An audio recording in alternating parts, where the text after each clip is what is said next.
تو ہم کو کیا ضرورت ہے کہ بہت زیادہ سکون سے نماز پڑھنے کی ضرورت ہے. اس کے لیے ہمیں کیسے ہماری نمازوں میں ایک تو یہ کہ ہم کو کیا سکھایا گیا, ہم نے کیا سیکھا تھا کہ اس میں ہم جب نماز پڑھتے ہیں تو سورہ فاتحہ کو بڑے پیارے انداز میں, بڑے اچھے انداز میں ایک ایک الفاظ کو اچھی ادائیگی کے ساتھ اس کے الفاظ کے ترجمے کو غور میں لاتے ہوئے, دماغ میں لاتے ہوئے اس کو پڑھیں گے تو ہم کو سمجھ آئے گا. جیسے کہ ہم نے دیکھا کہ ایاک نعبد و ایاک نستعین کا اگر ہمیں سمجھ آتی ہے تو وہیں پر انسان کی آنکھوں سے آنسو جاری ہو جائیں گے جب وہ یہ کہنے لگے گا کہ اللہ میں صرف تیری عبادت کرتا ہوں, صرف تجھی سے مدد مانگتا ہوں. جب ہم مدد کے الفاظ اللہ کے سامنے کہتے ہیں نا تو ہماری بہت ساری پریشانیاں اس الفاظ میں آ جاتی ہیں. تو یہاں پر صلوات جو ہے خشوع و خضوع کے ساتھ پڑھنا ہمیں پتہ ہے کیسے پڑھنا ہے. تو ہر انسان ہر وقت اپنی نمازوں کی چیک لسٹ لگاتا رہے, چیک کرتا رہے کہ کیا میری نماز صحیح ہے, کیا میری نماز قابل قبول ہے. کیا اب اگر آپ کہیں جاب کر رہے ہیں, آپ گندا سا کام کر کے آپ اپنے آفیسر کو دیں گے تو کیا آفیسر آپ کو جاب سے نہیں نکال دے گا؟ اسی طریقے سے دیکھیے کہ اللہ تعالیٰ کی مہربانی دیکھیے, رحمت دیکھیے کہ ہم اتنی ٹیڑھی میڑھی نمازیں پڑھ رہے ہیں, ٹوٹی پھوٹی عبادتیں کر رہے ہیں, دل سے ہماری کوئی عبادتیں ایسی نہیں ہیں جو قابل قبول ہمیں اپنی نظر میں نظر آئے. تو وہ سوچئے کہ اللہ تعالیٰ کتنا مہربان ہے کہ ہمیں جاب سے نہیں نکال رہا ہے, ہمیں یہاں سے اس نے نکال کے کہیں جنگل میں نہیں پھینک دیا, ہمارے ہاتھ پاؤں نہیں توڑ دیا, ہمارا کھانا پینا نہیں چھین لیا, بلکہ ساری نعمتیں دے رہا ہے. صبح اٹھتے ہی ہمارے پاس وسیع رزق ہوتا ہے, ہر چیز کے قسم کے کھانے اور پینے, کوئی چیز کی ہمارے پاس ایسی کمی نہیں ہوتی کہ ہم یہ کہنے لگیں کہ ہائے ہمارے پاس آج تو یہ ہے ہی نہیں. بلکہ ہم نماز پڑھیں نہ پڑھیں, اچھی پڑھیں خراب پڑھیں, عبادت اچھی کریں خراب کریں, لیکن اللہ تعالیٰ ہماری نعمتوں سے نواز رہا ہے, کوئی چیز ہم سے نہیں چھین رہا ہے. اللہ تعالیٰ کتنا مہربان ہے. اور ہم دیکھیں کہ کیسے ہیں ہم, کہ ہم ایسے اللہ کے ناشکرے بندے ہیں کہ ہم نہ ہماری عبادتوں میں خشوع و خضوع ہے اور نہ ہم کوئی چیزوں میں. والذین هم عن اللغو معرضون, اور یہ کیا کرتے ہیں, بیہودہ باتوں سے دور رہتے ہیں. کہ کہیں پر فحش گوئی کی باتیں ہو رہی ہے, موویز کی, گانوں کی, بے حیائی کی باتیں ہو رہی ہیں, تو آپ دیکھیں گے کہ مومن وہاں پر نہیں بیٹھتا. ایسے لوگ وہاں سے دور رہتے ہیں, ایسی محفلیں ان کی ہوتی ہی نہیں ہے, ان کے دوست ان کے سرکل ہی الگ ہوتے ہیں. آپ دیکھیں گے کہ ایسے لوگوں کے سرکلز جو مومن ہیں ان کے سرکلز میں جب وہ بیٹھتے ہیں تو ان کے پاس کوئی نہ کوئی نیکی کی باتیں چل رہی ہوتی ہیں, کوئی نہ کوئی قرآن کی کوئی بات چل رہی ہوتی ہے, کوئی اچھی باتیں چل رہی ہوتی, کسی کے بارے میں کسی کی قرآن کی تعریف ہو رہی ہے کہ تو کسی کے نمازوں کی تعریف ہو رہی ہے, تو اپنی اصلاح کی بات ہو رہی ہے. آپ دیکھیں گے کہ مومنین کا جو سرکل ہوتا ہے اس طریقے کا ہوتا ہے. اور جو دنیا دار لوگ ہوتے ہیں اگر آپ دیکھیں گے تو ان کے پاس ہوتا ہے کس چیز کا ڈسکشن ہوتا ہے کہ یہ مووی نئی آئی ہے, اس میں یہ تھیٹر میں یہ مووی لگی ہے, یہ گانا بہت اچھا ہے, یہ ہیرو ایسا ہے, یہ ہیروئن نے ایسے کپڑے پہنی, وہ ہیرو اور ہیروئن کا یہ مسئلہ چل رہا ہے, یہ یہاں پر اس پہ اس نے پتہ نہیں کیا کیا یوٹیوب پہ اور پتہ نہیں کہاں کہاں کس کس قسم کی جو نیوزیں آتی رہتی ہیں ہیرو ہیروئنس کے بارے میں, تو وہ ڈسکس ہوا کرتی ہیں. تو یہ ان کے ڈسکشن میں یہ ساری چیزیں ہوتی ہیں. تو یہ کہا جا رہا ہے کہ جو والذین هم عن اللغو معرضون, کہ یہ جو لوگ ہوتے ہیں نیک لوگ, مومن لوگ, جو پہلی آیت میں جن کا ذکر آ رہا ہے, اب ہر بار ان کی صفات کی, ان کی کوالٹیز کی بات ہو رہی ہے کہ وہ کیسے ہیں. ایسی جگہوں پر جاتے بھی نہیں ہیں, ان کے کوئی ایسے دوست ہوتے بھی نہیں ہیں, اور ان کے ایسی کوالٹیز ہیں کہ وہ ایسی باتوں سے ہر وقت دور رہتے ہیں.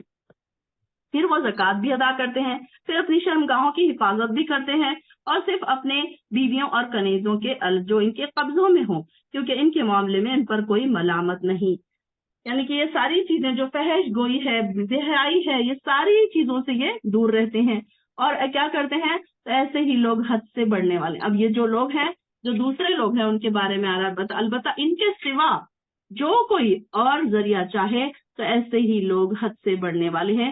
اب یہ جو مومن نہیں ہے, مومنوں کے برخلاف جو لوگ ہیں وہ کیسے ہیں, اپنی امانتوں اور عہد و پیمان کا پاس رکھتے ہیں جو نیک لوگ ہیں, اور اپنی نمازوں پر محافظت کرتے ہیں. نمازوں کی حفاظت کرنے سے کیا مراد ہے کہ ہر وقت ان کو صحیح ٹائم پہ ادا کیا جائے, اچھے خشوع و خضوع کے ساتھ ادا کیا جائے, جیسے اس کا حق ہے عبادتوں کا اس طریقے سے پورا ادا کیا جائے.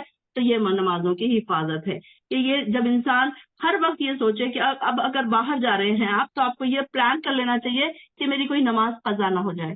پھر کہیں دعوت میں جا رہے ہیں, کوئی پارٹی میں جا رہے ہیں, تو وہاں پر بھی یہ کیا ہے, نمازوں کی حفاظت ہے. تو ایسے ہی لوگ ہیں جو وارث ہیں, جو فردوس کے مالک ہوں گے. الذین یرثون الفردوس,